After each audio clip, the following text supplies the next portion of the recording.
And ladies and gentlemen, we are live back here. Let's see where we're live. Don't forget to hit that like, subscribe, comment, and share button. Share things out. I'm gonna be on here live. My face look a little ashy, huh? But anyway, I'm gonna be here a little live talking about the stock purchasing program, stock buyback program. One of the big noticeable things that's been going on big time this year. Let me share this out if you guys don't mind. Guys and girls don't mind. So how have you guys and girls weekends been going? I'm sharing this out for people that are just log on. 1 second. 1 second. So if you're not following me on Facebook, check me out on Facebook and Instagram and Twitter and all of the good jazz. Check out the Investor Show. And thank you guys for all the support. Richard, how's it going? Let me share this out. Doing pretty good. Let's see what else we got here. All right. So Kendrick Taylor, fellow Georgia boy. What's up? What's going on, Kendrick? Kendrick Taylor's in the house. Richard's in the house. Drop comments if you guys want to talk. I don't have the lines open. I'm not opening up the lines tonight. No particular reason, just didn't set it up. I brought a car with my plasma donation. Did you need a car? Or you just you needed a car, you just wanted to, Because I'm surprised about you because you usually a big dividend investor and to see you go buy a car, that's pretty surprising. So I got one more thing. Let me put on my Twitter. Let's see here. So my Twitter. And the last place I need to go is my Instagram. Oh, this is your first car? Oh, wow. Congratulations, man. Congratulations. So, okay. So let's get into it. Stock purchasing, stock buyback program, right? The stock purchasing buyback program, what is that? What's going on? I'll check out my Rockies cup, Colorado Rockies. Now, the reason why I'm speaking about this, Peace, what's going on? Yeah, he's earning that's nice dividend portfolio, Richard. But one of the things that brought to my attention, guys probably follow me on Facebook. I needed to reply back to you too, huh? On Twitter. I got to hit you back on Twitter. But the reason why I'm talking about this topic is one of the big noticeable people, Warren Buffett, just purchased $1 billion of his own stock, right? He's not the only one. Wells Fargo purchased $18.1 billion. 13 other companies purchased about $1 billion. You're talking about 51% rise in the S&P 500 companies are purchasing their own stock. What does that mean while they're doing this? All of the good stuff. Number one, what type of investor is Warren Buffett? You always hear this phrase coined around his name. You always hear the word value investor, right? Value investor. What is a value investor? A value investor, when you go back to Benjamin Graham, if you haven't read The Intelligent Investor, stop by, check it out. They're the people, or that's the investing style where they look at what is the intrinsic value of what they are buying. So a value investor, 9 times out of 10, is not going to be a Bitcoin person. And Richard said they're protecting to do that against China, possibly. But the thing is, when you have a lot of cash, think about the tax plan that we had recently by President Obama, right? President Obama put out a tax plan last year that cut corporate tax. And when you cut corporate tax, where does that money go? Where does the money go when you cut corporate tax? If the corporation doesn't have to pay tax, where does it go? Anybody out there want to say anything in the chat room? 9 times out of 10, when a person cuts corporate tax, that money comes back to the company. For prime example, let's say if you make $1,000 a year, just hypothetically, don't say, I make whatever. We make $1,000 a year. Exactly, Kendrick, their pockets, right? So you have $1,000 a year, and usually you have to pay 30% in taxes. So that's $3,000 a year that you pay out in taxes. If the government comes out and says, hey, we're not doing 30%, we're only going to do 15%, Now, how much you're paying in taxes? Instead of paying $300, you're paying $150. Where does the other $150 go? It goes into your pocket. So the thing about I want you guys to think about is now, what do you do with that money? Why does the government give tax breaks? Why does the government give tax breaks to corporations? Right now, people say, "Hey, it's to make them rich. They're all in bed with each other. Conspiracy," which could be true. I don't know. But in most cases, it's supposed to have a quote unquote trickle down effect to the economy. For prime example, if the company doesn't have to pay this money in tax, they're going to go out and subconsciously hire more people. How are they going to hire more people? They're going to expand. They're going to use the money in research and development. In order to do research and development, you have to hire more people. You have to put more things out there, right? So when people do that, when you're hiring more, that's the whole thought process. Hey, if businesses do well, they're going to exactly reach more employees. So if a business is doing well, a business can't do well without employees. When they hire more employees, that's putting more Americans to work. When you put more Americans to work, Americans like to buy stuff. Just like Richard said in the chat room that he bought a car.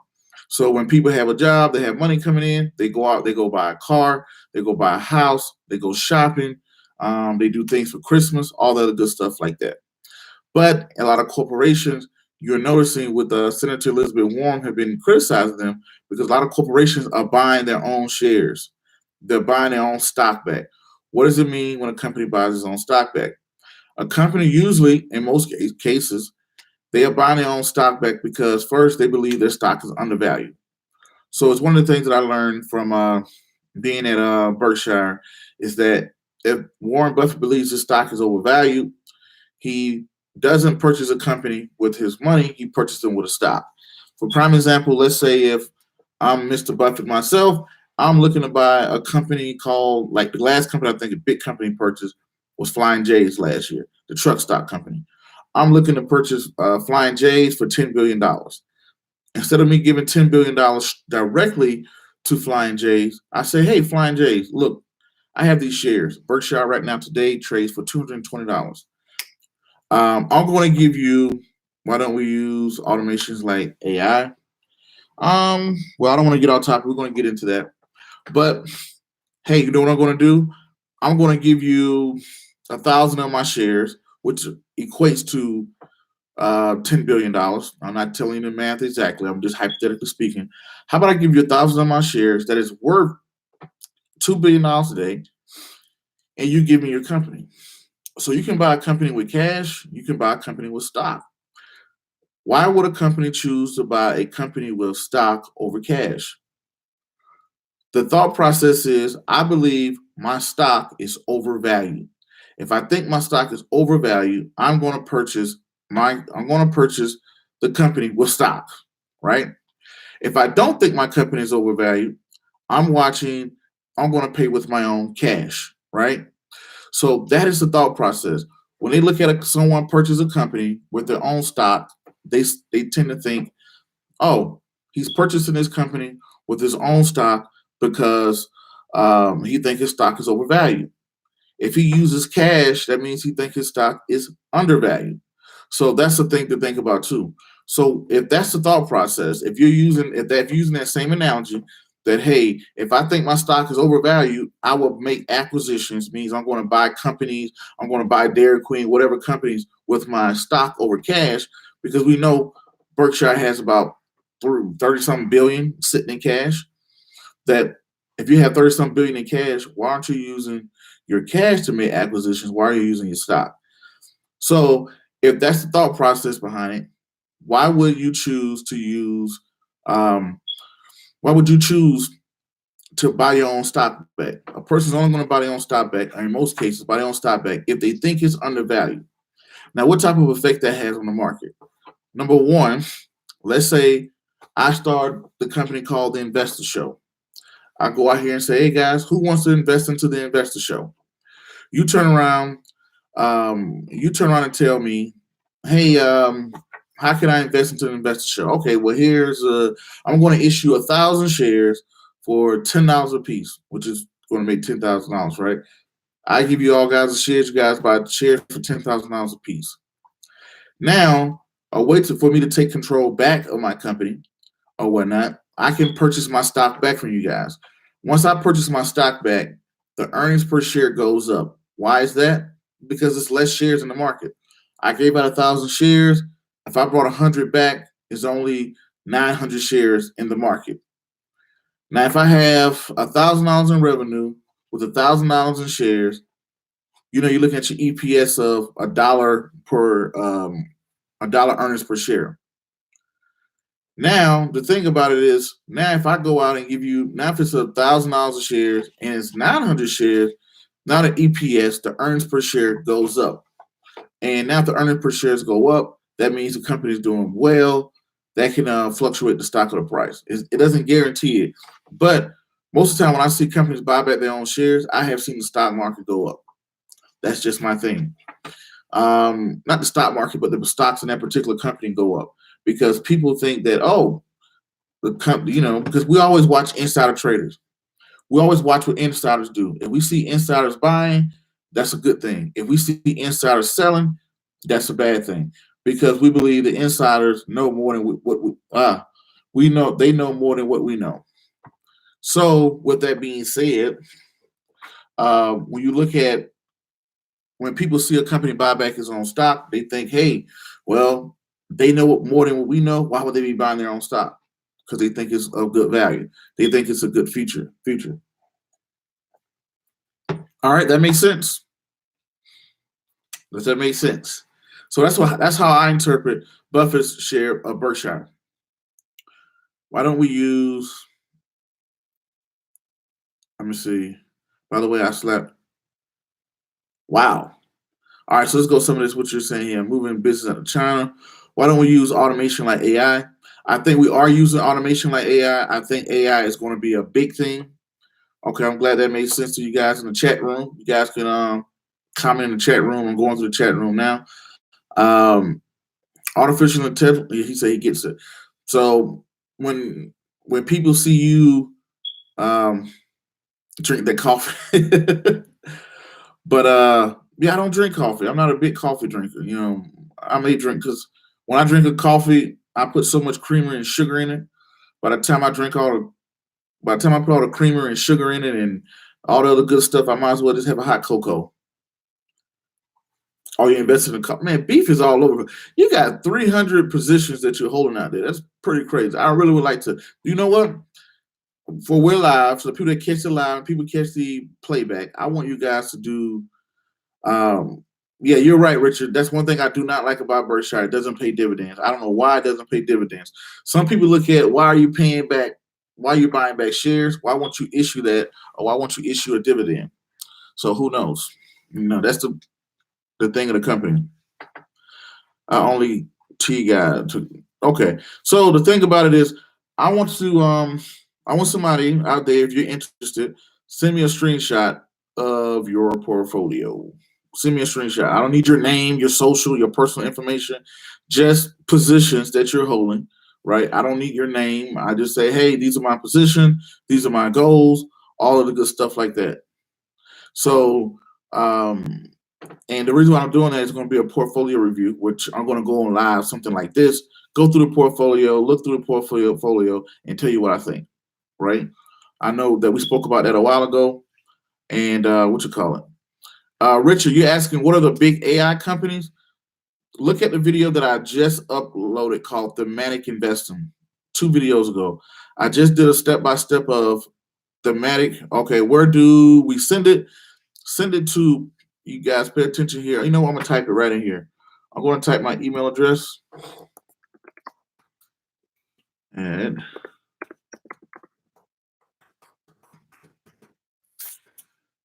I'm typing in my email address into the chat room.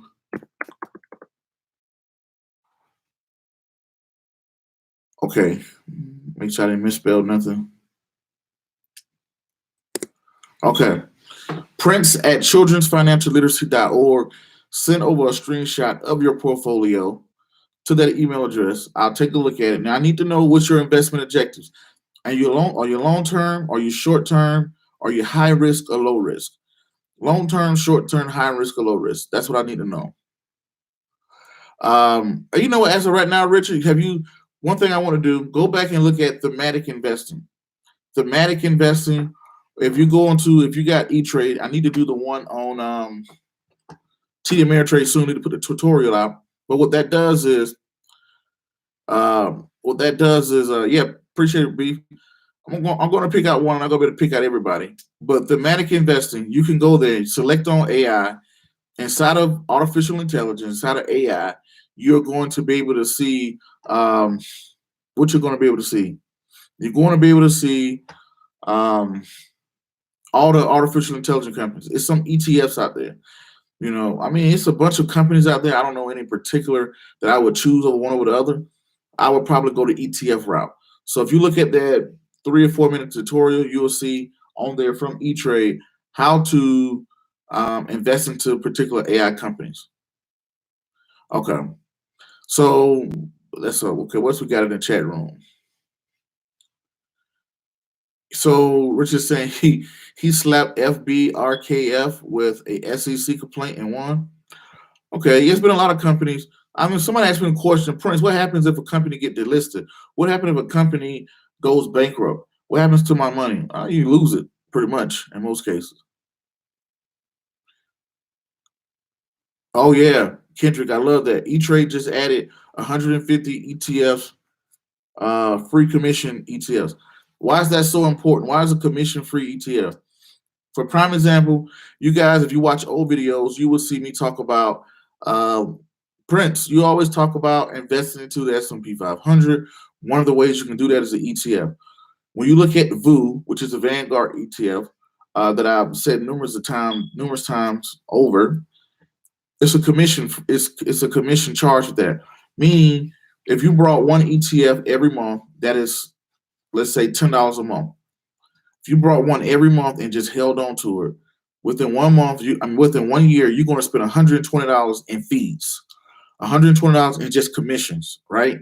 Not in fees, but in commission. Because every time you buy, it's a fee. Every time you buy, it's a fee. Now, with the commission-free ETF, something like a SWPPX, Charles Schwab commission-free ETF, every time you buy it, it's free, right? But you have to hold it for like 90 days. If you pull it if you pull on it within 90 days or before 90 days, if you hold it less than 90 days, you can be slapped with a fee. So, but as long as if you have the buy hold technique, why would you buy a commission ETF? Now you have commission-free ETFs.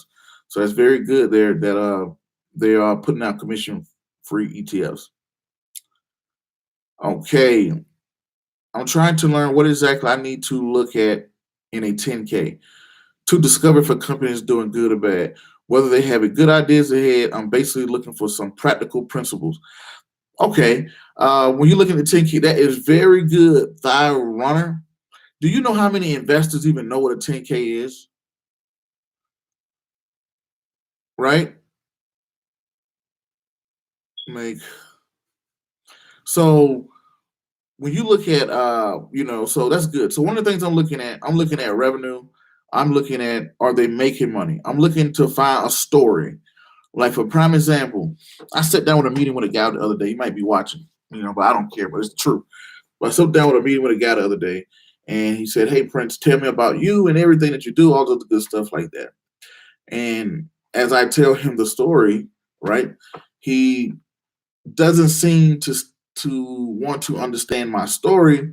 He kind of wants to understand particular business models and things like that. Like for prime example, this channel was not always called the Investor Show. This channel metaphored into something. It was really, I started 5 years ago just to get out there a little bit, to put things on the internet or whatever. Then it kind of went to tutorials. Then it went to me drawing things on boards, to doing interviews, to podcasts, to a show, to XYZ. It kind of metaphored into something. Then as things metaphor, you change your business model, right? So I'm saying all that to say, when you look at the 10 kilo, you read the 10 kilo to understand what the heck the company is saying. Hey, I'm Nike. I sell shoes. My job, I'm looking to sell shoes in China. Okay, are they selling shoes in China? We're using research and development to sell shoes in Japan. Are they selling shoes in Japan? How much does that cost? Are their revenues going up? Are their revenues increasing? Are they increasing dividends? Are they increasing debt? How much debt does it owe? What is the cash flow? Look at it the simple way. The same way you look at your own personal finances in your house, you evaluate a company that way. For a prime example, I know I make $1,000 a month, but I'm spending $2,000 a month. That's a negative cash flow that I have. Does that company have that? How much money is it bringing in? How much money is going out? Is this increasing? Or are they increasing revenue and profits? Are they decreasing revenue and profits? When you look at that 10 kilo, it's telling you every 10K, it's telling you every single year what's going on. He said, how do you pay the debt in that long? You get a look at accounts payable. And so, I'm going to do a video on this too. I think I should definitely do a video of me running down and looking through a 10 kilo, right? I think that'll be better. But you're looking at accounts payable. You're looking at debt. Yes, I know it's financial jargon of trying to understand. But once you get it, it pays you so much, right? How much? Because it tells you how much money is paid out, a gross and a net. When you get your paycheck, what do you pay attention to, the gross or the net? And when you pay attention to the gross or the net, which one do you care about? Which one do most people care about? People care about their net. I don't care how much you gross. Like, think about it. Movies say, hey, look, this movie grossed over $10 billion at the box office. Great. Right. How much did you net? Because the net telling you after you paid all the actors, the studio, the marketing, let's say someone comes out and says, Prince Dykes, his book series, he made $1 million, right? Great. Does that mean $1 million in my pocket? No. You don't know how much I paid in publishing. Yes, Richard. We're talking about reading the annual report and also the quarterly report. Read the 10 kilo, that's the annual report. Read the 10K, read the quarterly report. If you haven't read a 10K or a 10 kilo on a company that you own, you are wrong, right?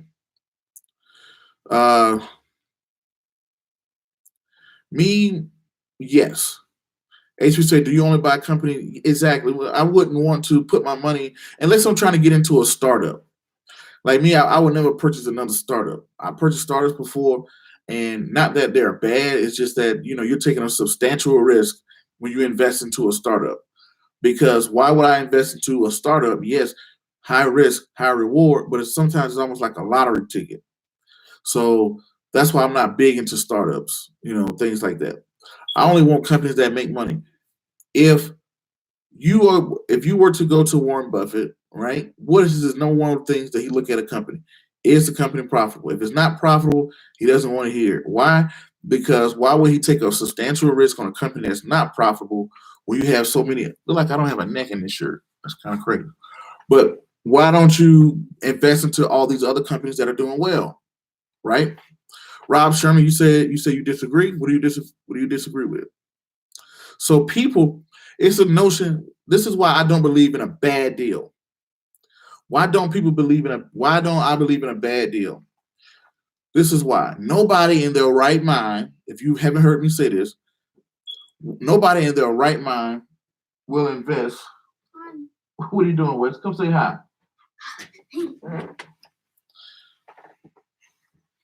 Oh, this is Wes, everybody. Say hey to everybody. Hey. Do you know what a dividend is, Wes? I don't know what it is. You're trying to look at your two. Tell everybody what a dividend is. Money paid to investors. Good job. Money paid to investors. What is a stock? Portion on a company. Portion of the company. What does the bull and bear do? Go down and go up. Good. How do you make money? What's the way you can make? Invest, right? Good job.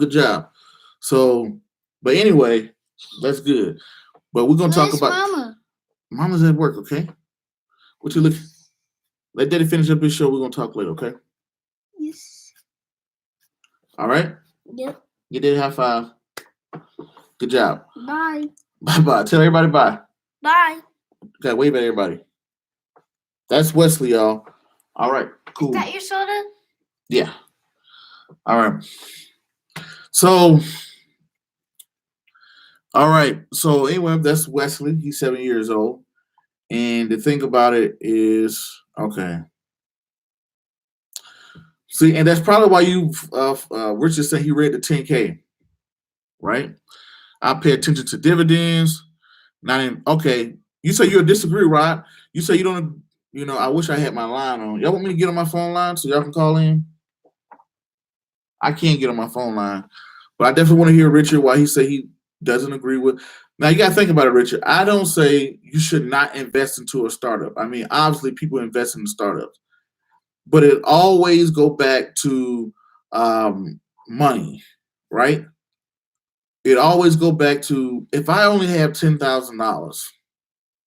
If I have $10,000, I have a buddy, friend, family member, whoever comes up to me and says, "Hey, man, I really would like you to invest into my restaurant," right? If I only have $10,000 and I'm looking to be an investor, you say, "That's cool." Phone line. All right, let me see if I can get mine. Y'all give me 1 second. Let me see if I could 1 second so I can set my phone line up to see if you guys want to call in. It's Saturday night. I'm feeling all right. So you guys. And while I'm setting this up, what the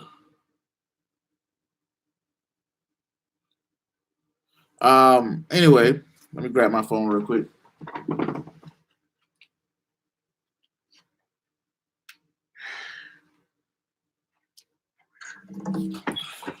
Alrighty. 1 second. Set up the phone line. Let's see here.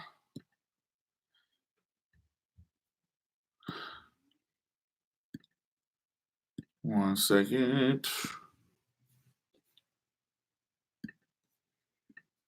Who we got here? Where's it at? There we go. Dun, dun, dun.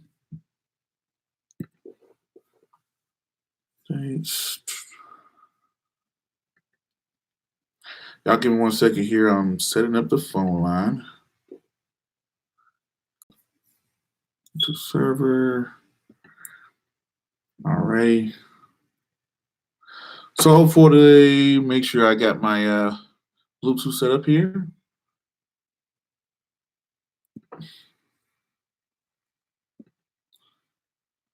No, whatever. 1 second.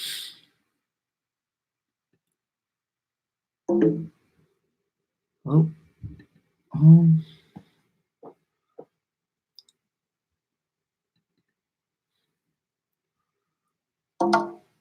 Alrighty.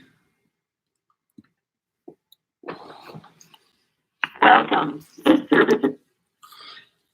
Hopefully. Okay, so the line is 563-99-1980. All right. 563-99-1980. Let me type it into the chat room. All right. Guys, give it a thumb up. Type in the number here. 3.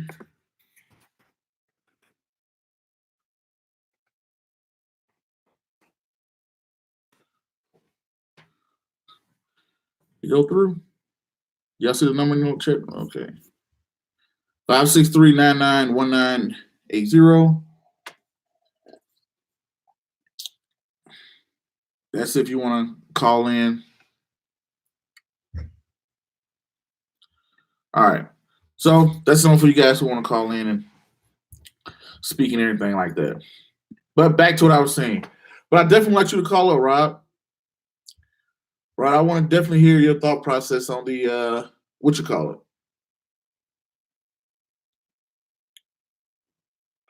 Okay, yeah. Now where was I? I got thrown off a little bit. Let me see if I got your email.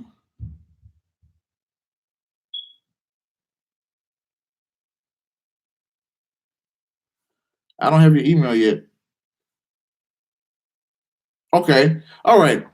Well, the reason why I didn't spin it off with Rob because okay, think about it, right? When you're an investor, you come into the game, right? When most people are just a regular everyday investor, okay, we got one call coming in. Give me 1 second. Hey, what's up, Dykes? It's Richard. Richard, what's going on, my man? You doing all right? Yeah, I'm doing good. That's good to hear from you, man. What you got on your mind tonight? I'm doing about 1,000 a week at my plumbing job. I'm dropping 240 in my stock account every week. Wow, okay. Now tell us about this SEC filing that you had.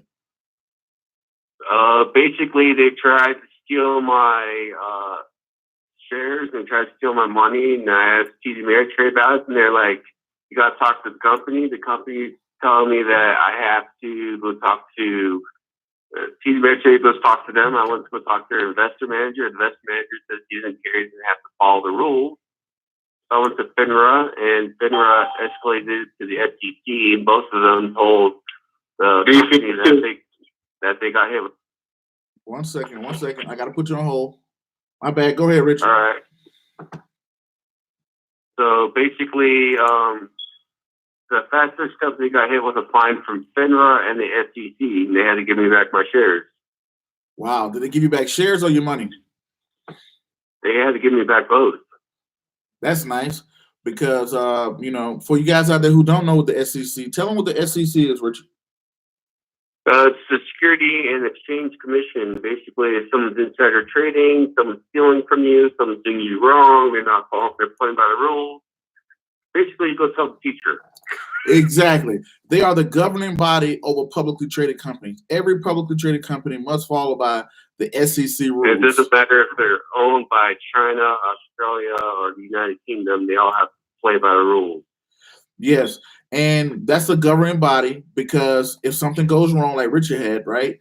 With his situation, the SEC, before you can be publicly traded, you must first go with the guidelines of the SEC. You must play. There you go, Security Exchange Commission, right? So that's why you guys need to think about it, right? That's the governing body, and that's why people like to do it, right? So, Richard, how are your dividends? You got a dividend portfolio? Yeah, basically, let me look it up real quick. I got shares in Walmart, huge chunk, 98% in Ford, Excel. Hold on, let me pull this up. Mm-hmm. I got, what else? Got Coca-Cola, of course. Mm-hmm. Cheerios, Stag. About like 7 other companies. I got IBM because they have their robotic lawyer. If you get in trouble, they're trying to do a startup with you just go to the courthouse, type in your case information, the robot lawyer will actually argue your case for you. That came in handy because I actually got in trouble now. So my second speeding ticket was $120, 120 miles an hour. 120 miles? What you doing going 120 miles per hour? I was trying to get to work on time. And the robotic lawyer through IBM Watson basically argued my case. So all I had to pay is $35. Oh, nice. Now, I did see you talk about AI, artificial intelligence. The thing about artificial intelligence is, I just seen on ETrade where they're talking about artificial intelligence you can invest in ETFs. They have AI ETFs, so that'll be one of the ways I will look for first. Instead of picking an individual company, I would lessen my risk with going with an ETF in AI and artificial intelligence. Definitely think it's the future, though. Well, basically, Funnick, what I've done a lot of research on, creates all the automation for all the manufacturers for cars, everyone out there. When somebody in the chat room said a robot lawyer, I like that. Exactly, right? They got robot lawyer, robot investors, robot investment advisors, all that good stuff. I wonder what humans going to be doing in 10 or 15 years. But yeah, go ahead, Rich. Say that again? I was saying that someone was in a chat room was saying, hey, you had a robot lawyer that they like that, a robotic lawyer that they like that. Oh, that's in Colorado. They're rich, so they can afford that. All I had to do is go down there, type in my case number, and type in what I did wrong, and the robot lawyer just prints me out a sheet and says, if you want the printout, it costs like what, $1, so I paid $1. And all I do is argue my case to the judge, like, well, their speed time wasn't posted, and argued it from there. And they're like, okay, well, I guess we can't charge you with that. We have to throw that out. If you accept this, we can plead it down to this. I'm like, oh, okay. Wow. Okay. So the robot lawyer is through Watson, is through IBM. And IBM is like the most it sells for is 160, least is like what, 120? Uh-huh. And it pays about $4.40 dividend, so it's worth it. Yeah, definitely worth it. But that's good though. But I remember you asked me on Facebook. You're like, "Hey, Prince, how do you meet these people and these athletes or these people or celebrities or whatnot or whatever the case may be?" It's a lot of these people don't realize celebrities are regular people. They're tuning in just like you're tuning in. They're watching just like you're watching. They are, they watch just like you watch, and they listen to podcasts. They one of them, you meet another one, and some of them like what you're doing. They reach out to you. They got cell phones just like everybody else. They got Facebook, they may have a manager, but they're regular people that live in a house, car, just like everybody else. And over time, well, Prince, go ahead. I was going to do you a favor, basically by giving you the spreadsheet, which I use, like the notes from my grandfather, great-grandfather, and great-great-grandparents. All the notes back from 1870, I stuck it into the spreadsheet of all the blue chip some companies have been paying since the stock market opened. I was going to try to email that to you. Definitely. You can share that with your potential investment kids. Oh, wow. Definitely. Send me that you have my email address, right? I think so. I think I put it in the chat room. It definitely send that. And to speak on that is one thing, I don't like to talk about things before they happen, but we have the Broncos Children's Investment Club coming up. Can y'all believe that? The Broncos has its own Boys and Girls Club. So I'm going to bring a Children's Investment Club there to, share things like that or whatnot, to where these inner city kids are going to be competing in the stock market with each other, investing. They're all going to have a portfolio of $100,000 a piece.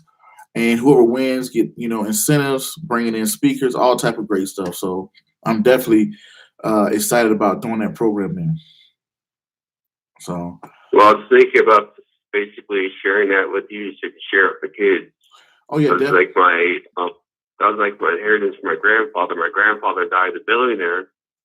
Some information about him: he owned GFNI Steel Corporation in Pueblo, one of the biggest steel mills that closed down like about 40 years ago. Owned a bunch of like real estate properties, nursing homes, owned the railroad for a bit, sold nursing homes. Gave my aunts and uncles millions of dollars, us grandkids not a dime. He didn't leave his grandkids none? Nah, so basically I was going to share like my inheritance, which I got, which my parents, grandparents, everyone wants. But I'll share it with you guys like for free. I'll just give it to you, friends, so you can like share it to the world. Like, there you go, have it. Definitely. I just dropped my email address in the chat room. Send that over, prince@childrensfinancialliteracy.org. And when I go to schools and start up investment clubs, I would definitely share that with the kids. Basically, he invested in over 132 different companies, but he would buy in at, I'm not sure what you guys call it, like a chunk or share, or however you guys call it. But he'd buy in at 15,000 shares per buy-in. I know I can't do that right now because I'm not that wealthy right yet. But like, I basically have my information there, like how many shares I own or whatnot. All you gotta do when you guys use the spreadsheet is delete out what I have. Just push the positions to zero. Type in what you guys want or how much you guys want, and it'll basically calculate how much it costs and how much of the dividend it'll give you. Net operating income. It'll basically calculate out if you were to buy it like each and every single time, not reinvested in the drip, how much it would cost you for the fees for the guys over at TD Ameritrade, how much it would cost you, everything. Wow. Okay. But definitely, send that over and I'll take a look at it. And I definitely, add that to the repertoire and share that out with people to add to their arsenal. All right, I gotta go, but I gotta go teach at like a church. I'm not religious. I'm atheist. I help out a church. I teach them math, science, history. But I gotta go. All right, Richard. Thanks for calling in, man. All right. Appreciate it. Peace. All right. Who is this? Who is 2469? 2469, you live on the Investor Show. Oh, let me unmute you. My bad. Oh, why I keep hitting the button twice? 246. Hey, yo, it's Beef. What's going on? Beef, what's going on, my man? You doing all right? Yeah, I sent you that email. Did it come through, cuz? I haven't seen your email. Oh, you didn't see the email? Yeah, make sure. Check your spam. See if it went to the spam. I'm making sure you. How about this? Let me send you an email. Make sure I didn't misspell nothing. All right.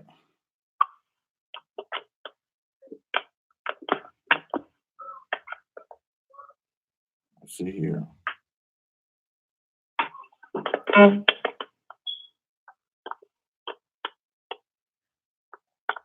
All right. What's your email? Because I definitely don't see it in any of my boxes. Let me make sure. All right. BeefENT02895 @gmail. BeefENT at what now? 02895. 02895 @gmail.com. Yes, sir. Cool. All right. Boom, I just sent it to you. So what's on your mind? What you got going on here? What you want to say tonight? Basically, man, you know what I'm saying? I ain't no broker. I ain't got a Series 7, but I do pay attention, and I read every book, Intelligent Investor, Think and Grow Rich, My Rich Dad, My Poor Dad. I'm trading everything moving. You know what I'm saying? Gold, commodities, stocks, options, futures. However you code name it. I know you can't say a lot because it's insider trading, supposedly. But I did my DD, I did my research. So as far as I trade micro cap stocks. I don't trade. I did trade the first 11 minutes. When you say micro, for the people out there that don't understand what you're saying, what is micro? Tell everybody know what micro cap stocks is basically options, penny stocks, pink sheets, OTCs, over the counters. You know.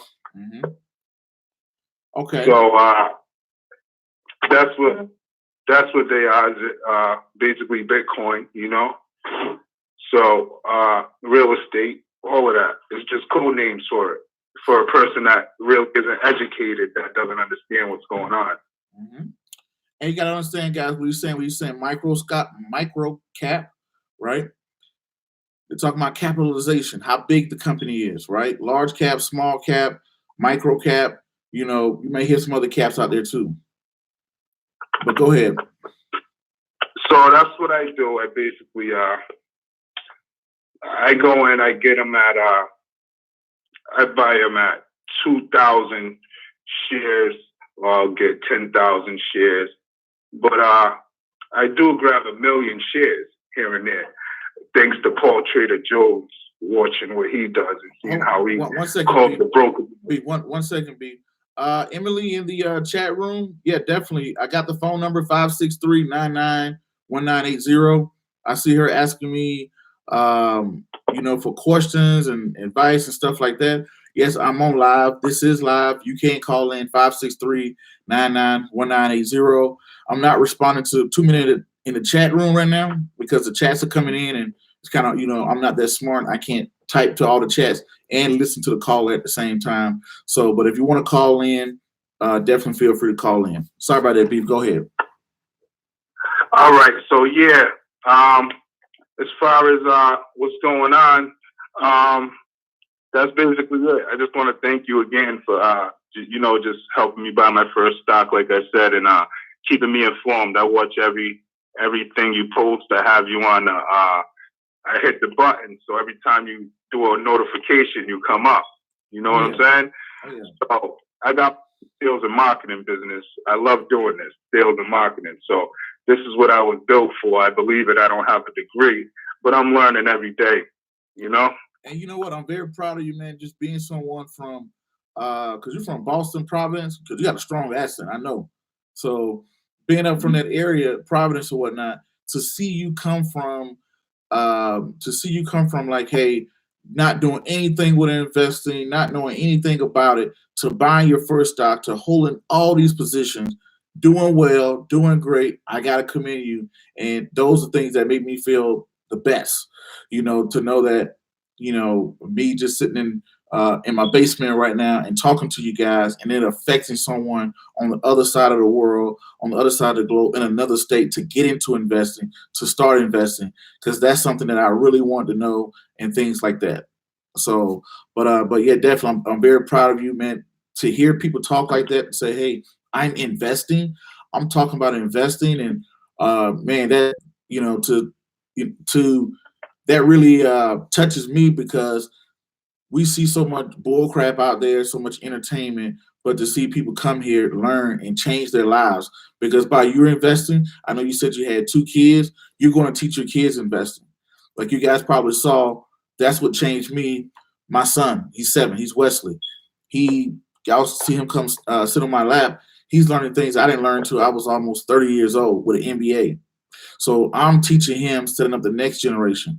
So those are the things, and that's why I do what I do. And I'm just honored and to hear you say that.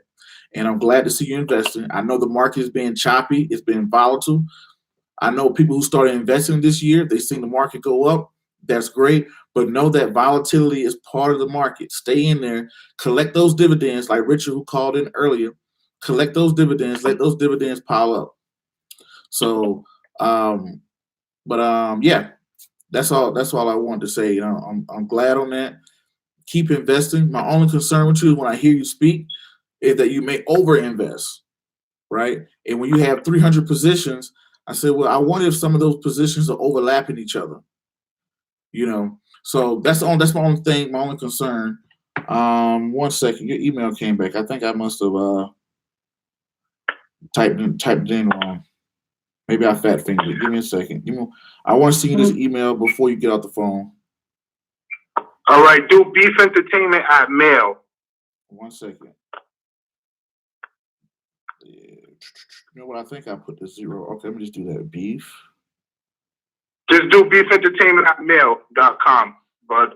ENT, right? No, do beef entertainment at mail.com. So spell entertainment all the way out. Yes, sir. 1 second. Jeremy says, do you remember when you Kailua Elementary School? Kailua Elementary School. It's not like I was in Hawaii. Is that school in Hawaii? I do go to a lot of schools. Beef entertainment. So I spell entertainment all the way out, right? Yes. Entertainment at mail.com. Yes, sir. Beef entertainment at mail.com. Okay. Make sure.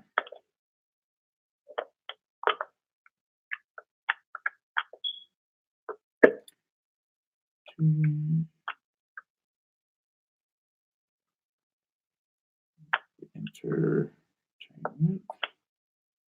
All right. All right. In Hawaii. Do I remember going to Kailua Elementary? Yes, I definitely remember that school's name. Nice. He went to Columbia and wants to help me out. He says I should because everybody, but I know. Okay. Yeah, feel free to call in, Emily. I see people in the chat room. The chat room is people asking questions. And I think the last school I went to was Westmont Elementary School. I'll be back at Gateway High School. All of the good stuff. But yeah, I just sent you the email. Okay, back. Did you get it? Yes. Got it. See, so now you know that's my email. Send it over, and I'll probably do maybe a live or a video where I look at your portfolio and I go through and do like a portfolio review for people to comment on and people to look at and see what I got to say. All right? All right, man. I appreciate it, man. You stay blessed, man. You too, man. I'm proud of you.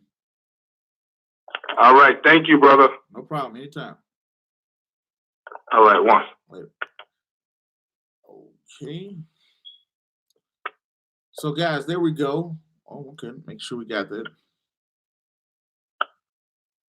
Making sure.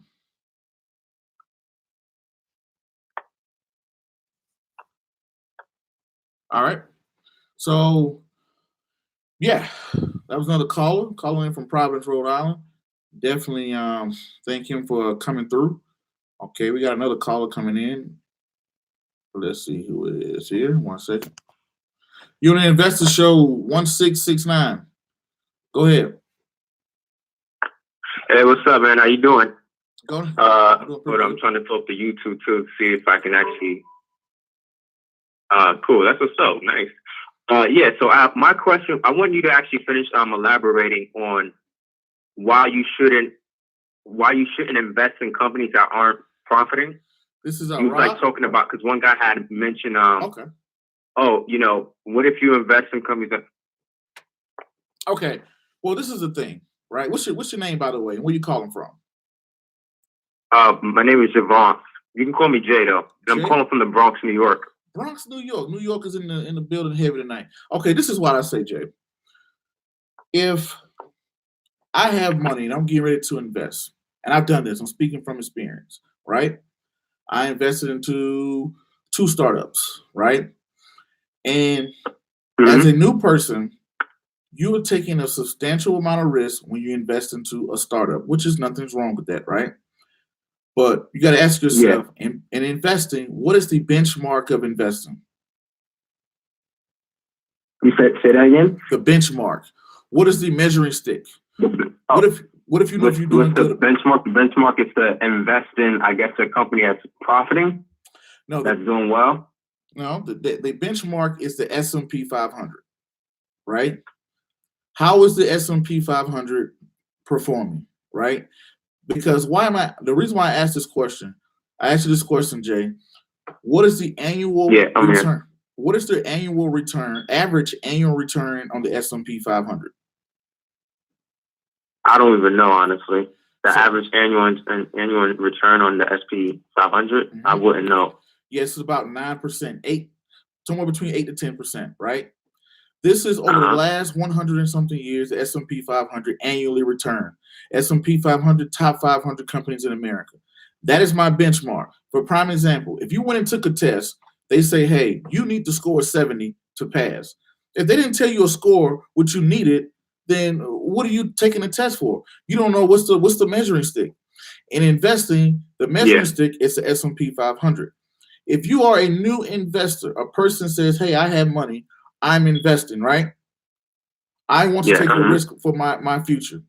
And that person came to you and said, Jay, man, I'm really getting into investing.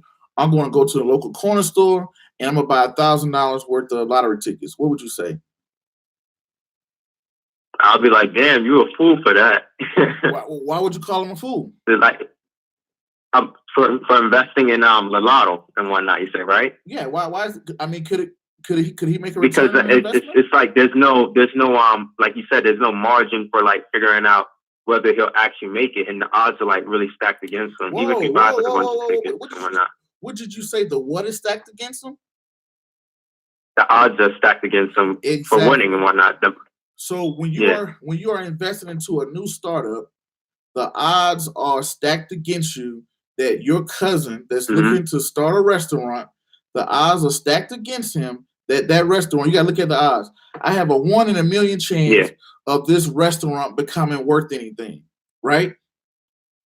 I have a 1 in a million chance, but I can go to the S&P 500 and get a guaranteed 9%. Or my cousin saying he's going to start the next Amazon and he wants $10,000 from me. Which person, or I can take my same $10,000 and go invest into Amazon. Which one should I do? I'm sorry, repeat that. 'Cause I had a question on my mind too as you were speaking. But yeah, you said investing in Amazon, or in comparison to what? Your cousin who's saying, "Hey, I'm starting a company that's going to be the next Amazon." He says, "Give me $10,000, and if you give me $10,000, I give you 30% of this company. It's going to be the next Amazon." Look at the risk that you are taking. Your cousin started Why would I go out there and take that crazy? I know it's kids listening. That crazy risk, right? When I can go and invest into Amazon. Because already successful business that is Amazon. It makes better sense to just invest into Amazon as an investor instead of just investing in your cousin, unless you're just trying to support him in general or whatever. Exactly, you're trying to support. So when I say a new startup, is so many better options out there that why would I go? Why would I go out? Why would you even risk? Yeah, I see exactly what you're saying. Yes. Basically, it's like trying to reinvent the wheel for what? Basically, just go for what works and stick to that. Basically. Now, granted, can you go out there and start with your cousin and it becomes because everything that is big was once small. Amazon was once in its basement. Yeah. So, granted, yes, you can go out there and start something big, right? So, but I'm saying, why would I go out here and get a brand new company that's unproven, doesn't make money, doesn't have a proof of concept, when I can go get someone to get a middle level company that is, why would I start off with my cousin who has an idea, everything written on paper, right? Or when I could go out here and get with a restaurant that maybe a food truck that's already established, already operating, already making a profit, they're just looking to expand.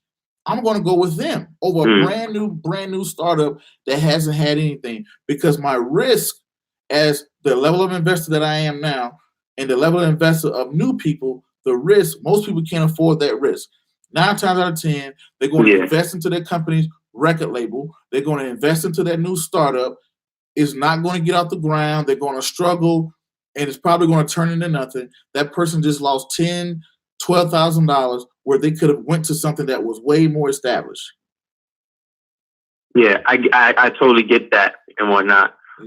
One in perspective that I was trying to understand, the argument the guy was making was like for example, if I invest in penny stocks, right?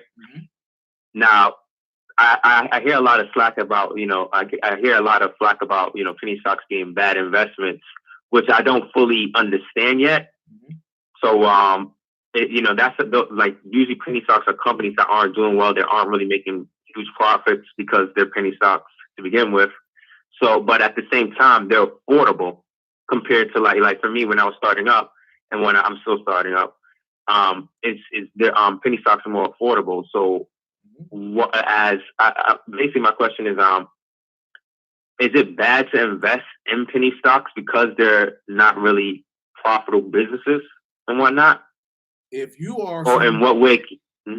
You're someone to go out here, you're trying to start investing. You over there in the Bronx, you're like, man, I want to get into investing, right? I would tell you no. You heard of Timothy Sykes? Timothy Sykes? Yeah, I heard about that guy, yeah. Right, he's been on this show, right? And he's a big penny stock guy. And I figured you probably heard of him because he's a penny stock guy. He came onto my show about 2 years ago. I met Timothy Sykes and we talked, and he got a whole episode here. And Timothy don't make his money from buying penny stocks and watching them go up. You know how he makes his money on penny stocks? Shorting them, betting that they're going to go to zero. Because he knows it's people like yourself, no offense, it's people like yourself. And I was the same guy. I did the exact same thing. I came and I started investing. I didn't know what to invest in. I said, you know what? I got $10, $20, $30. So what? If I just throw it in here and this company becomes great, I can make a lot of money. Isn't that the same mentality that people take when they go buy a lottery ticket? I see what you're saying and whatnot. Yeah, it's basically like they're just they're gambling and whatnot. Yeah, they're not investing against themselves. It's like, hey, they're not investing really. I heard of this company is supposed to be good, but guess what? It's only 2 cents right now. I can get a whole bunch of them and just see what happens. And that philosophy usually is going to leave you broke. Most of the penny stock people out there, they are the ones who go out there and they see a penny stock go up to 40 cents and they short it. They bet against it. They're waiting for the thing to go down. I totally understand that and whatnot. As like that's a good strategy and whatnot. I totally understand that. But the reason why I don't initially invest in penny stocks, when I say my bad, I try to trade penny stocks. I don't really try to invest in them as like for the long term. I mean, but more likely, I try to find a dip in which they're like low. I buy in and then I try to get out when they jump up high. But the thing is, what I want to understand within this strategy of like investing in penny stocks, quote unquote, is how can I be able to manage my risk by understanding, whether or not when they're going to do a reverse split stock. I found out I can look at 8Ks for that, for example, in which because most of these penny stocks are all under the dollar margin on the NASDAQ or whatever, and they'll eventually get delisted or whatever. So I try to find that out. Then but at the same time, what I don't understand is whether or not they'll be continuously going up and down here and there. I don't understand what reason why they go up and down. Like, for example, they may be 20 cents, they go up 40 something cents out of nowhere. And I'll be like, damn, how does that happen? Is there some news that's taking place within like the 10Ks, like the annual, returns, or are they making income when they get their paychecks? I don't know. That's what I'll be trying to find. That's what I want to understand about penny stocks, so I can be able to manage profits on the side of not shorting them and whatnot. Because I don't even know how to short. I don't even have a short account. I just use Robinhood. Now, ask yourself this question: Do you read quarterly reports? Do you watch quarterly reports? I try to and whatnot. I try to and whatnot. Yes. Mm-hmm. Okay. So when I don't know how to fully understand them. Oh yeah, Richard, I got your email, so I got your email too, B. I would definitely share this out and reach out to you guys that I got your email. So this is the thing, right? What makes a company jump? What makes you see that wild 20-cent jump? Usually it's because of press releases. Press releases come out. First, for prime example, I'm a marijuana company. I'm trying to get. You said pressure release? Press release. Got you. Huh? You know how you what apps you use? Robinhood, right? Yes, You know up on the Robinhood it has the news. It has the news. You said the Robinhood had what? It has the news like up under it. It has news on like, oh, this company's doing this. Yes. So where do they get that information from? Do we get it from I guess like from the companies, whatever they find out from the EPS, their earnings per share or whatever? The quarterly report. Sometimes they go by the quarterly report. Mm-hmm. Sometimes they go by the quarterly report. Sometimes they go by the annual report, and then sometimes they go by what the company puts out. So companies sometimes when they're trying to get people to buy their stock, what type of information you think they're going to put out? They're going to just put in good information, basically. Exactly right. Let's say you and I got together and started a company called Hot Wings, right?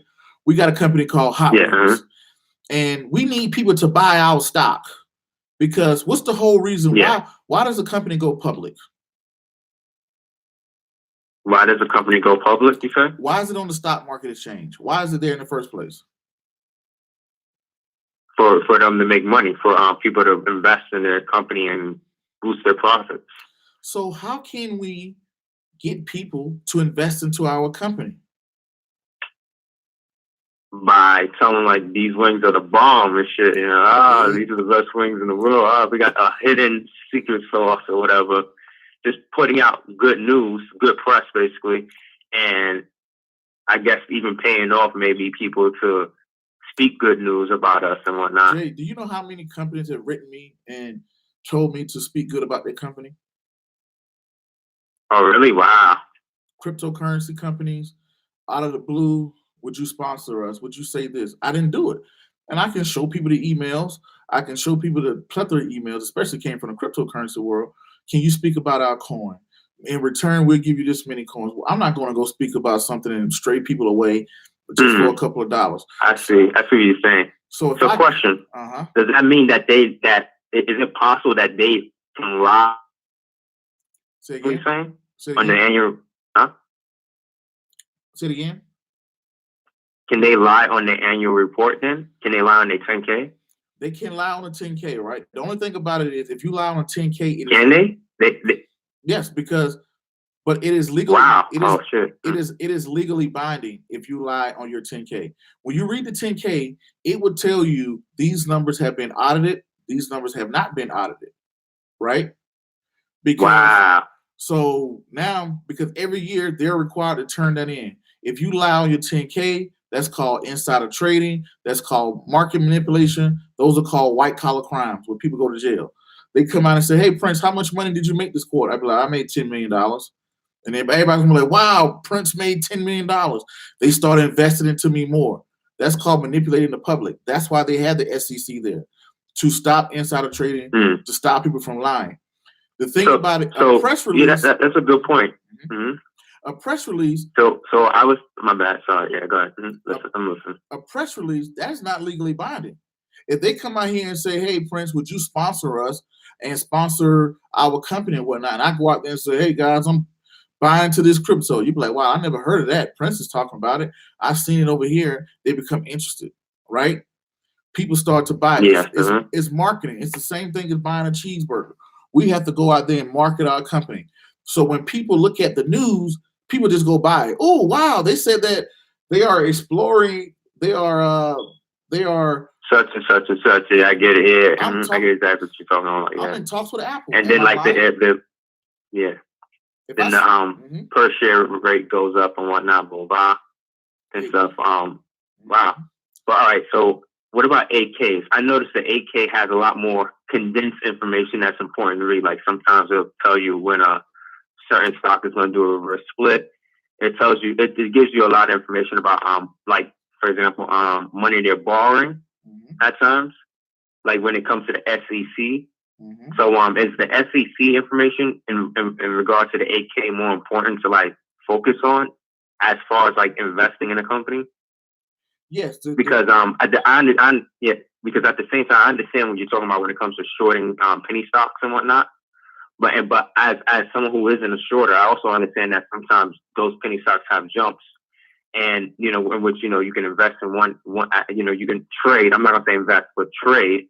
You trade in at one price and then trade out at a higher price and whatnot.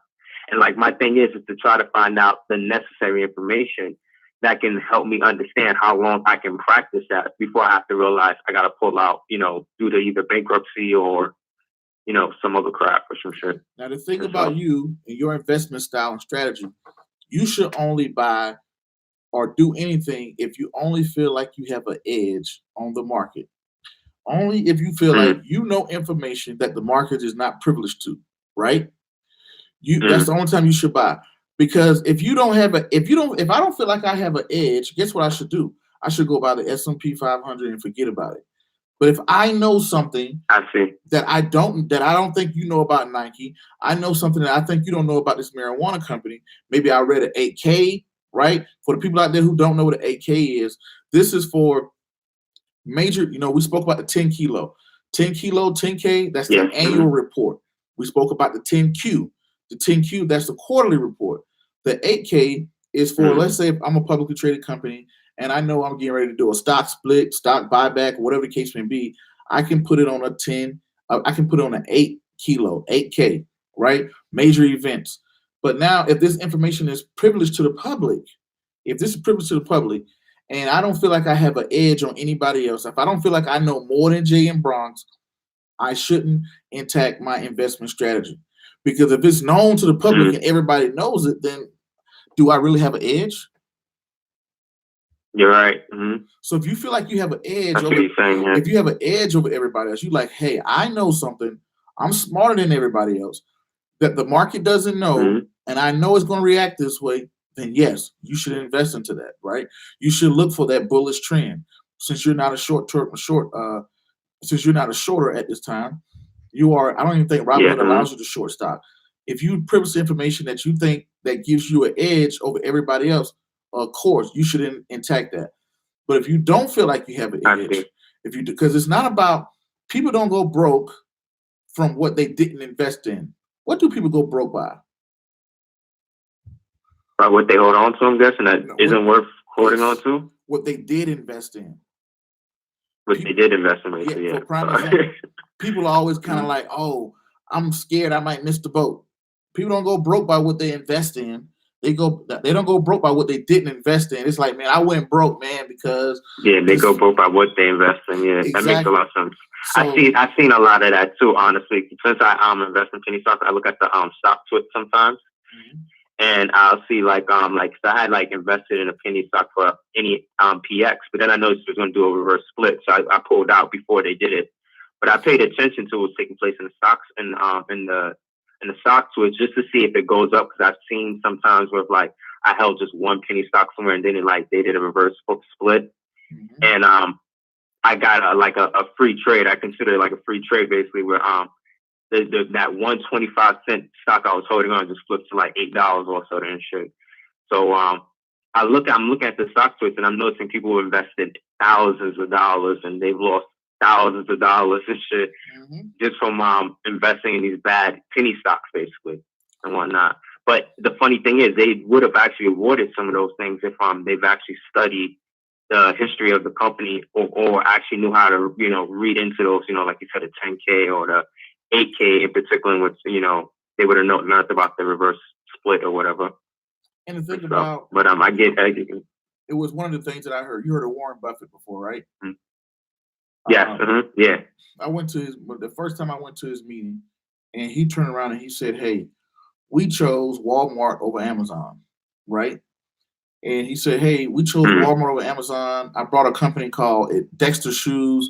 This company went to zero or whatnot." And he said, "Yes, we didn't. Walmart didn't bring us Amazon returns, but guess what? We didn't do bad, right?" So the thing about it is, if this guy's 88 years old, been investing for 50 years, been known as one of the greatest investors of our time, if he can go out there and say, "Hey, I missed the boat, I didn't see this coming." Come on, Wes, you want to say, "Hey"? Yep. And I missed the boat. What's the scam clause? That's what you call it, Wes. But I missed the boat. I didn't see what was going on. I'm on the phone right now, Wes. I missed the boat. I didn't see what was going on. And what makes me think that I can catch everything? It's not about all the ones you catch. You're right. Yeah. It's about some of the ones you may miss, right? So it's like, hey, if you don't feel like you got an edge, if you don't feel like you know information that other people don't know, then just don't invest in it. All right? Yeah. So got you. That's the thing you have to be wary of too, because some people get to thinking, hey, you know what? I feel like I got all this information. I feel like I know all of this stuff, but they don't, right? Yeah, I get exactly what you're saying. Yeah. So that's what I want you to think of, because people come out and to think about it. Know that by you investing to the penny stocks, that you are playing you have a risk of going 92% of not winning. So if you're like, hey, but this is cheap. You're right, yeah. This is cheap or whatnot. You should be first. Your portfolio should first be of the index. Daddy? Right? S&P 500. The index first, right? Because guess what? When the stock market is going up and down, I'm not too worried, because I know my S&P 500 is collecting dividends. I have stocks that are collecting dividends. Even Wesley, you have stocks, right? Yep. And Daddy? So what are dividends again? Money paid to investors. Right? Hello? What's your name? Hey, what's up, man? What's your name? Jay. What's good, man? This is Jay from the Bronx. This is Wesley, everybody. He keeps running down here. How you doing, Wesley? What do you say, Wes? What you say? Hi. Okay. So, but eyes and teeth. Yeah, you do. So the thing about it is, this is the thing is, I want him to hear these type of conversations and watch these type of conversations. So when he started investing, and I started investing, you know what? I agree with you. So basically, I should just avoid penny stocks and invest in basically the SP and 500. You're saying? So what's the how do I know a stock isn't exactly a penny stock in a way? Because I know it's like sometimes these penny stocks do reverse split shares as well, and they might go up to $8. But that doesn't mean that they're a good running company, right? Yeah, and stuff. So basically, what are like some key principles I would look for to make sure that a company's heading in the right direction before I invest? First thing is, look at what you buy every day. Who's your cell phone provider? Who's your cell phone That's provider? a good point. T-Mobile. Right? Have you looked T-Mobile. at T-Mobile? How often you go to Walmart? I hardly go to Walmart. There ain't no Walmarts in New York City. Oh yeah, I forgot y'all. Y'all got bodegas. Yeah, there's a Whole Foods. I would say so. I guess Amazon or whatever. I don't know. Amazon, Google. Start with things that you know first. Things that you're buying every single day, right? And the first thing you need to do, you got to start cracking open those 10 kilos, right? Would you let me borrow money? You know I didn't have no money. Daddy? Nah. All right. Let me finish up, okay, Wes? I wouldn't. Exactly, right? So that's what you're doing with a penny stock. You know they ain't got no money. You know they don't make money, but you're just giving them your money in hopes of you can find a trend. That is good. You can do that. It's a place for your portfolio. But if that is all your portfolio is, you're going to be a loser in 2 to 3, 4, 5 years. I see exactly what you're saying. That makes a lot of sense. It's always going to be that one time where, like, I'll lose more than what I worked so hard to gain. You're saying basically. I've sat there. I've done it. I've done the penny stocks. I've done the options, the future. That's why I can speak to a person's thinking, because it's like. And then you know what I did? I looked over 5 or 6 years. I'm like, dang, man, I could have just brought Apple. I could have just brought Microsoft. I could have just. I see exactly what you're saying. You're right. You know what? I'm going to switch up my whole strategy this weekend, man. This week. I could have brought Facebook. I could have brought Google. I could have brought so many things. I look back. I could have just brought this, that, because I watched these. I could have brought Netflix. I'm using it every day. I'm watching it every day. But guess what? I was more concerned with a penny stock in China that I was hoping that was going to go to $2. That would be the same thing. That would be the same thing. It's you're the exact same. You had the same exact mindset of the person that goes to the corner store and buys lottery tickets. A lottery ticket, basically. I'm trying to hit it big and whatnot. Yeah, I get exactly what you're saying. Yeah. Instead of saying, man, if you just saved and invested your money, you'll be on the winner circle, right? Because you don't think that U.S. companies are going to make more money in the future. Just inflation alone, they're going to make more money. Inflation alone. I brought a soda. I brought a Sprite the other day out of vending machine. I put $2 in and gave me a quarter. I was like, wow. I paid $1.75 for a Sprite. Something that when I was in high school 15 years ago, this cost me $1. Not even $1. Now I got to put in $2. So just to say companies will make more money in the future, when people are going back, you're going to go back. You're going to keep playing around these penny stocks. I guess I think I lost them there. But out there, if you guys think what I'm saying is makes sense, that's what I'm saying. People are going to go out there and try to do all these crazy trades, right? And most of the people are going to end up being losers 2 to 3 or 4 or 5 years from now. And they're going to turn around and say, man, I could have just brought individual stocks. I could have just invested this way, but now I'm losing my money. And when you lose your money, then you go into revenge trading, right? So that's what I want you guys to think. But anyway, guys, I've been on this thing for over an hour and 20 minutes. I got to go ahead and spend some time. Okay, he's called back. Okay, 1 second. Jay, that's bad. But I got disconnected. My bad. Yeah, I see that, but that's no problem. That's the thing about So you was you was talking about you bought a soda. Even inflation would eventually make a stock go up and whatnot. Just inflation, the price of goods and services. You're buying more and more stuff. Every time you go down there to I think y'all in New York, y'all use it the bodegas or something like that, right? Yeah. Y'all go down to the bodegas or whatever. The price of stuff is just, how old are you, Jay? I'm 27. You're 27. You probably remember when you was in middle school how much a soda costs out of the vending machine, right? Yeah, I remember very well. Yeah. And think about what you're going to be saying when you're 40. You know what I mean? It's gonna be like shit. That shit's gonna be expensive. Yeah, it's gonna be like $2, $2.75 or some shit, $2.50. And just the price of that inflation, companies is going to make more money over the future. I don't know what company is going to be there. Facebook may not be here. Google may not be here. Amazon. But if I'm tracking the top 500 companies, somebody's going to make money. Now, once you have that portfolio established, yes, there is rooms to do risky stuff. It is rooms for cryptocurrency. It is room for, like me, right? I have a little portfolio or whatnot. If every once in a blue moon I decide to go buy a lottery ticket, that's okay. But if all you got is lottery tickets, you're going to be a loser. I see exactly what you're saying, because basically, like, the penny stock is just like unnecessary high risk. Exactly. When you're an investor trying to make money, you just want. I get exactly what you're saying. I think I understand exactly what you're getting Every at. day you're Like the paying penny stocks, because it's not making any money in general. It's like, wow, don't invest in it. You're just upping your risk for no reason, basically. You're taking a Like substantial same thing with the risk. startup. Yeah. Mhm. You're taking a substantial risk. Yeah. It's cool. Yes. Go out there and buy a. Yes, go out there and it's. I'll put it to you this way. I know you're a guy. You're a man. Same thing with when people say about women, right? When you look around, a Yes. guy's going to pick out of if all you have is not women that you like, right? I don't want to use derogatory terms. If you have a bunch of, if that's all, Go ahead. Be real as fuck. I want to hear this. so okay, let's say if you got a bunch of hood rats, right? Yeah. That's all that's attracted to you. That's all you can pick. Then yes, you would pick out of that, Yeah. right? Could one of these girl hood rats turn Yeah. into? Could one of them turn into a great housewife? Yes, but you're taking a crazy risk. Yeah. Yeah. Versus you, I'm taking a great ass risk. Yeah. you're taking a hard. You're like, yeah, I know she's a prostitute. Yeah, I know she's this, but I can clean her up and get her this way. And da da da. You're like, but is it? Am I real? You ask me to be real, right? Yes. Yeah. Yes, that can happen, right? Yes, that can happen.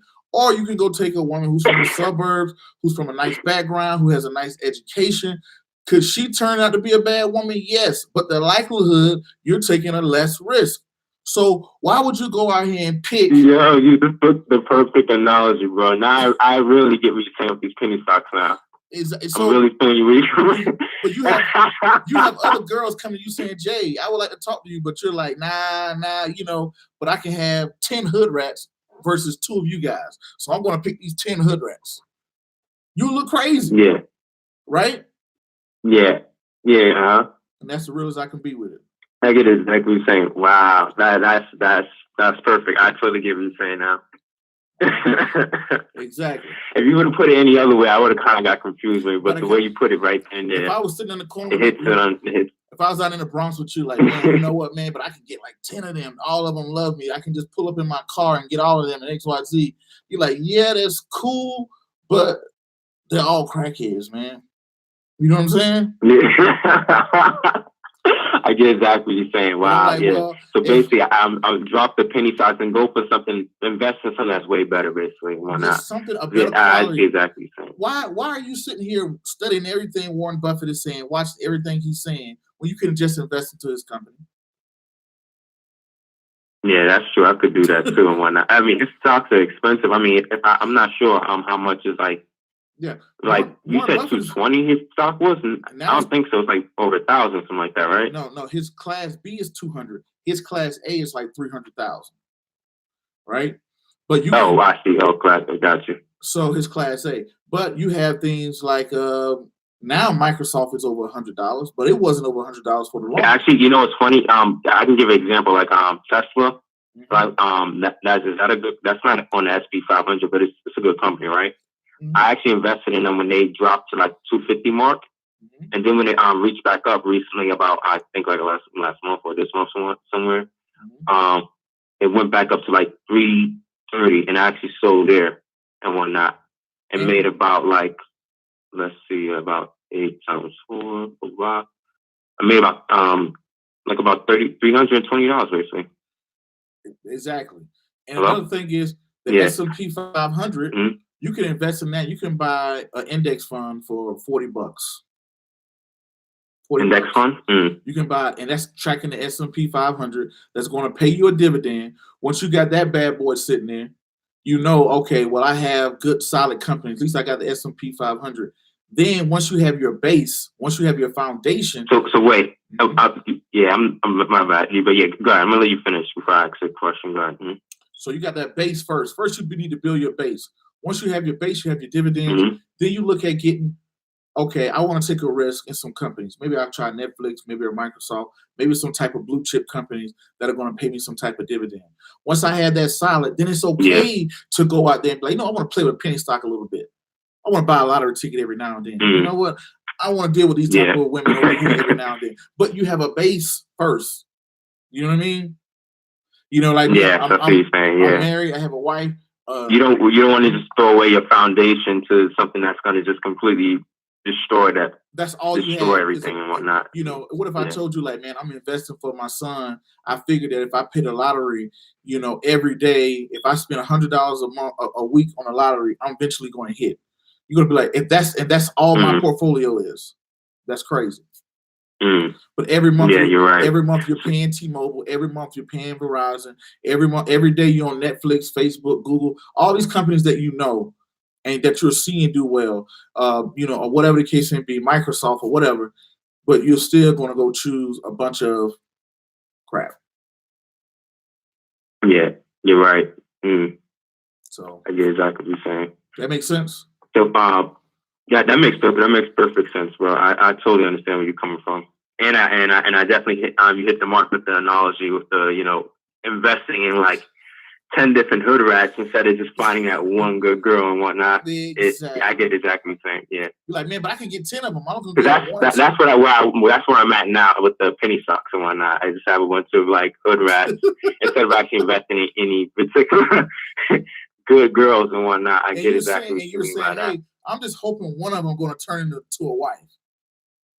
When you have basically that's my attitude. Yeah. And then when you have other wife material out here walking around, you know what I mean? And it's like, why won't you talk to one of them? So why won't you? Yeah, I get exactly what you're saying. About what I want to say. Oh yeah, the index funds. Yeah. About that, what exactly is an index fund and whatnot? Is it just like what is it like representative of a particular company or what it does is investment like? Watch it. Don't go. Yeah, what's an index fund? You said invest in an index fund in the SP 500, right? So what's one example of an index fund? Because I use Robinhood. I'm not sure if they allow you to invest in index. I'm pretty sure they got them on there, or at least got ETFs. Let's see, S&P 500 company. So I'm going to call out some companies here. All right, and I'm going to see if you recognize some of these companies. Let's see, can I find some? Okay. By the way, I can't see you on your YouTube at the moment. I'm on the phone and whatnot. Okay, you can't see me. I was using my phone to watch you. Yeah. This is. Have you ever heard of Google? Yeah, definitely. Yeah. Have you heard of Allstate? Yes. You heard of Amazon? Yes, those are those are index funds. You saying? Yes. American Express. Wow. You heard of American Express? Because this is what happened. S&P 500 is Standard & Poor's, two guys' last name. They pretty much take the top 500 companies in America. That's all it is. The top 500 companies in America. Warren Buffett's companies in there. Let's say here, I'm going through the list right now. Apple, you heard of Apple? Yes, definitely. You heard of AT&T? Yeah. AutoZone. Warren, you heard of Best Buy? Best Buy, yeah, definitely. It's a bunch of those here. HR and Block. Yeah, that too, especially. CarMax, Caterpillar. Yeah. CenturyLink. Yeah. Chevrolet, Chipotle. That. Those are the type of. Oh yeah, if I eat that, it did a lot. All right. So it takes those 500 companies. When you invest into the index, that's what you're investing to. Invest into the index. I mean, like if I just buy one share, or what do you mean by index? Like is it like because I know because like I said, I use Robinhood. I'm not too. I haven't used any of the other investment platforms like Ally or ETrade or whatnot. Pull up or ETrade. On Robinhood, look up this symbol. SWPPX.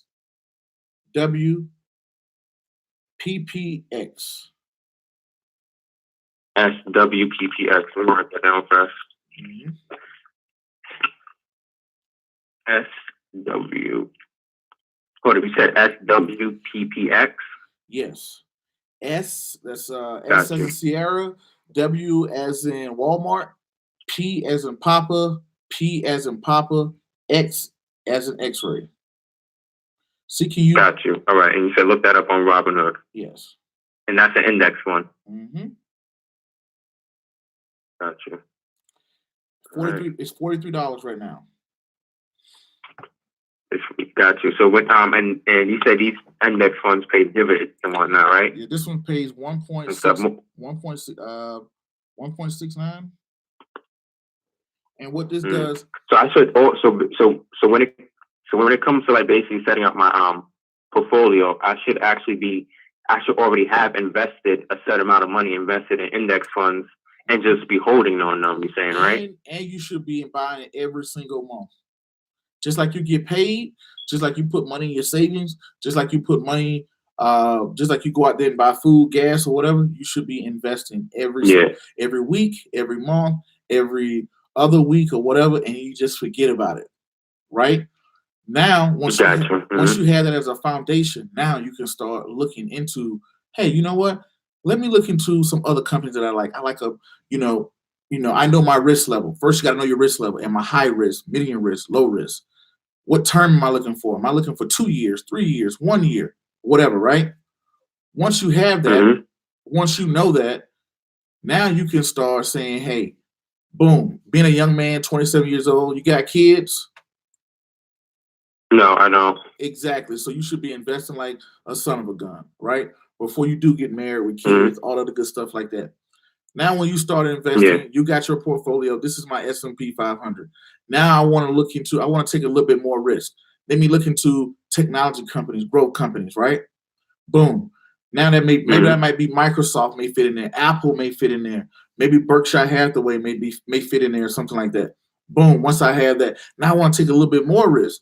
I want to get into this new technology company, right? Now you can get into the new technology company. You have an aggressive portfolio, but it's things that I know what it is. I have Apple. I have the S&P 500. I just named the companies that are in the S&P 500. As the market is going up and down, you keep buying that sucker like it ain't no tomorrow. $40, $40, Got you. $40. That's called dollar cost averaging, DCA. $40, $40. You just forgetting about it. You're not even paying attention to it, right? So you invest into that over and over and over. Now you can look into. Now at the top of your portfolio, the top 5% of your portfolio, now you can look and say, well, you know what? I want to play around with some penny stocks. I want to play around with some options. I want to play around with some futures. I want to buy some lottery tickets here or there. Now I want to mess around with some hood rats. You know what I mean? Yeah. But I have a solid foundation first. So that if something goes wrong, because the likelihood of you turning one of those hood rats or one of those lottery tickets into something big is pretty slim. But you don't have all your eggs into the hood rats. You know what I'm saying? So I get exactly what you're saying. Now you have and you layering your portfolio. Now you can look into bonds. Now you can look into ETF.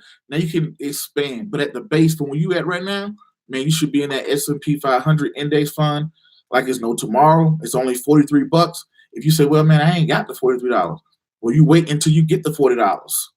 Instead of buying $10 worth of penny stocks, you just put it in your account, let it sit there. You get another $10, sit in your account, let it sit there. Eventually, you're going to grow up enough money to be able to get an index, right? So basically, So basically, I should just hold on. I should invest in index, hold on those stocks.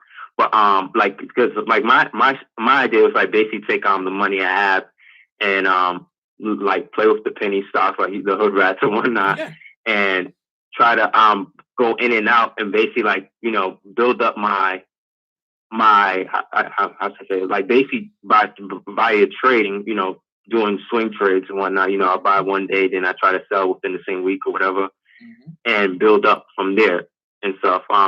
So when should I start doing that? Like 'cause I have like about 1,000, right? When should I start doing that? As far as like investing in SP 500, like how much should I like put aside to say like I'm going to play around with this amount of money, but I keep this like how exactly does that? I would look at you and I would say about 80% of what you got should be in the S&P 500 first, because I'm hearing it. You out here playing around with these, hood rats, playing around. You don't even know what they really are. You gotta look. I just know that 5 years from now, you're gonna end up being a loser. You're gonna be 32 years old. The likelihood of you being a loser is like 92, 93%. So why would I want to play with those odds? But the S&P 500, 92% of professional investors cannot beat it over time. So I'm going. You're right. I get exactly. Yeah. So basically, it's like as long as I'm holding on to the best of the best, basically, I'm going to be making money regardless. So it's like no point in trying to beat them. I get it. There's no point in trying to beat the market by trying to get in low and shoot out high with the low penny stocks and whatnot.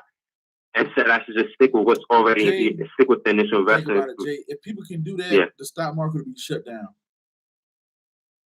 If people can just jump in there, the stock market is there to make money. I'm there to get people to invest into me. All these people you see online about, oh, let me show you how to flip this and flip that and buy my penny stock and I'm going to teach your daughter. If it was that easy, the stock market would shut down. Shut down. If you can get on a Robinhood app and start taking money out the market, you right there in New York, Wall Street doesn't work off of people taking money from it. You have more donors than you have takers. So all these people you see online, oh, I'm doing this with these penny stocks and I'm making all this money and just log on and blah, blah, blah. Well, why are you trying to get me to invest into your program? Why won't you just go get rich? You know what I mean?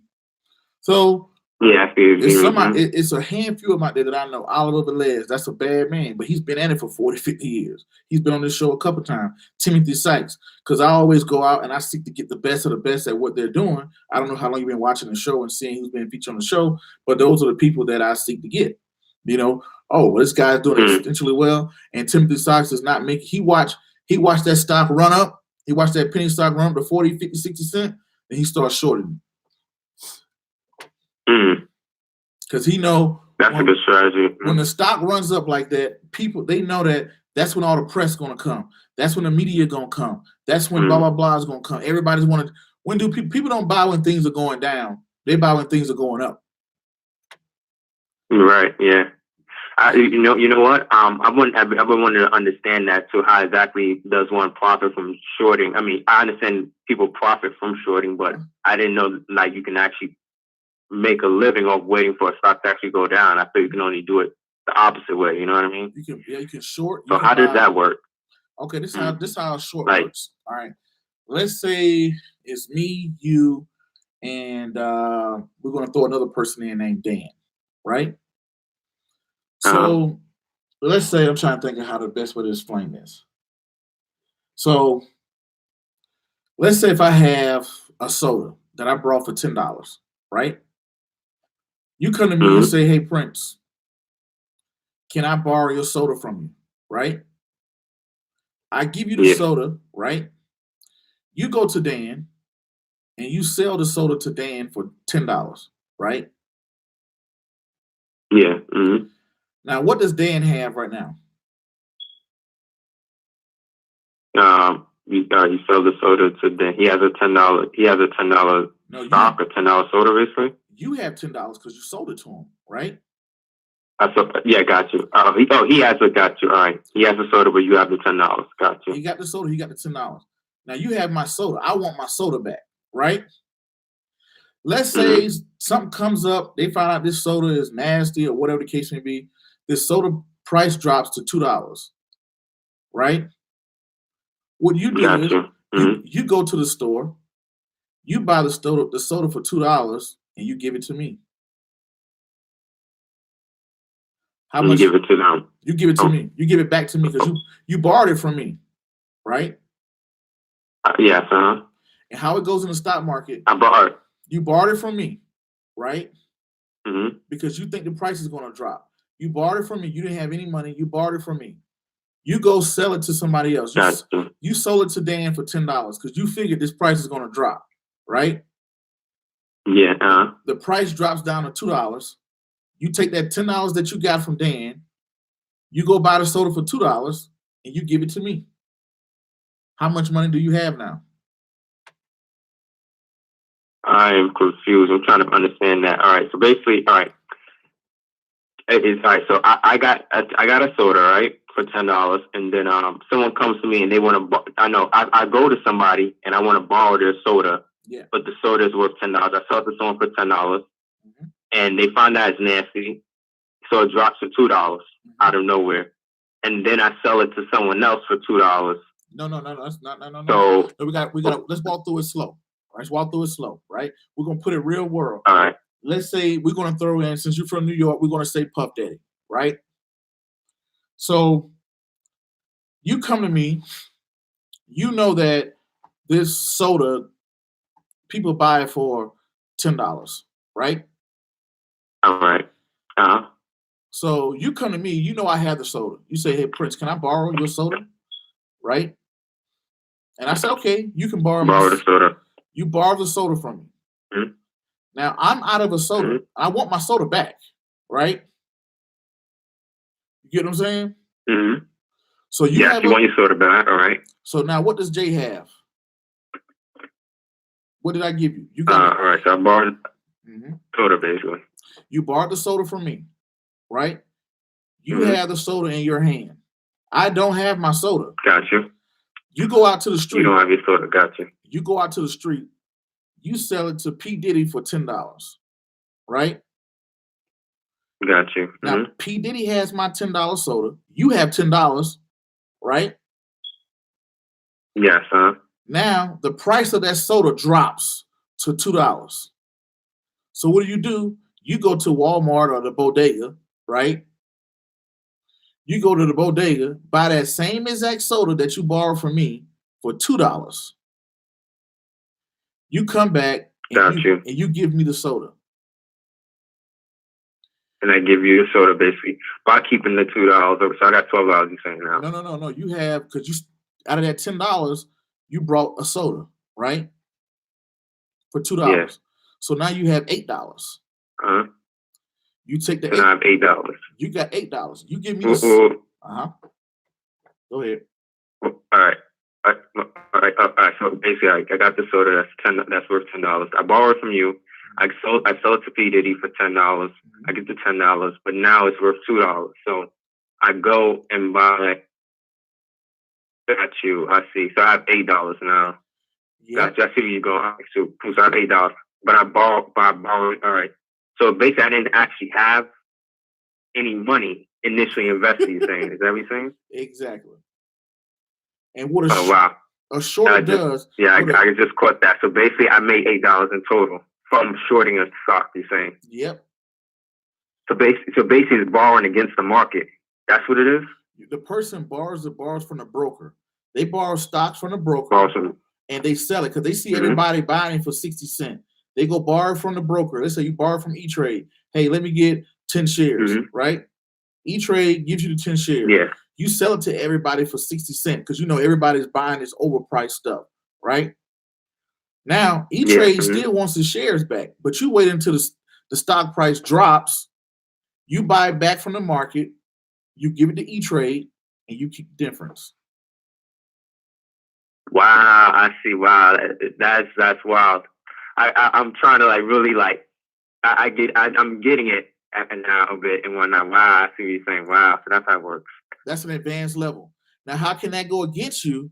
Let's say if you sold that soda to Puff Daddy for $10, but that soda price goes up to $15,